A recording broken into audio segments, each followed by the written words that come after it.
So ayun na nga, nagkwento ko tungkol sa solar. Let me share with you some of the terminologies na ginagamit ko para naiintindihan nyo rin. Yung lagi ko nababanggit is the net metering and grid. Ano ba yung net metering na tinatawag? Pag kasi nagpakabit tayo ng solar, pwede tayo mag-apply ng net metering.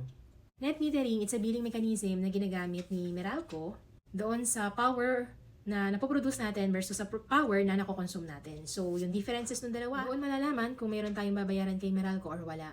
Tulad nga nung nabanggit ko kanina, kapag nag-apply tayo ng net metering, kapag mayroon tayong excess na power, magiging billing credit siya sa ating mga Meralco bill or statement of account.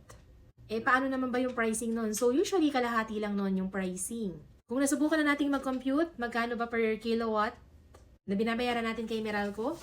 So, madalas it's 13 to 15 pesos. Ngayon, kung tayo ay magpo-produce nga ng power, kadalasan mga 7 pesos lang to. Yun yung magiging computation. Halimbawa, ay nakapag-produce tayo kamo ng 20 kilowatt hour times 7 pesos. So, magkano yun? 140 pesos lang yung billing credit natin. Ganun siya. And dapat din natin malaman na kapag may net metering, maglalagay po ng panibagong metro si Meralco. Kasi sa ngayon, kung wala tayong solar, yung ginagamit natin mga metro na yan ay direct lang papunta sa bahay yung power, no?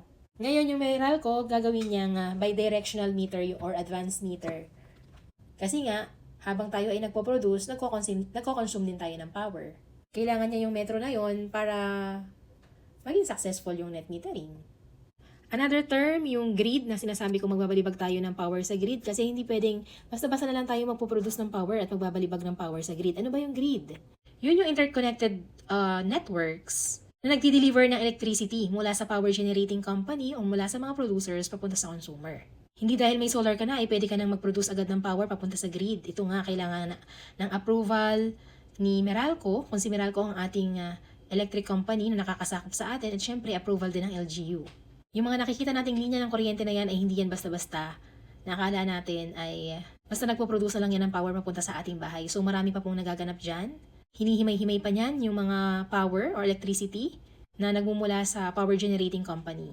Isipin na lang natin na yung grid ay yung mga kuryente na yan na dinadaluyan ng kuryente mula or papunta sa ating bahay. So, ganun na lang para mas madaling isipin. Pero syempre, may mas malalim pang mga kahulugan yan para hindi na lang tayo malito. So, ayun na nga guys. Hanggang dito na lang muna. Bye!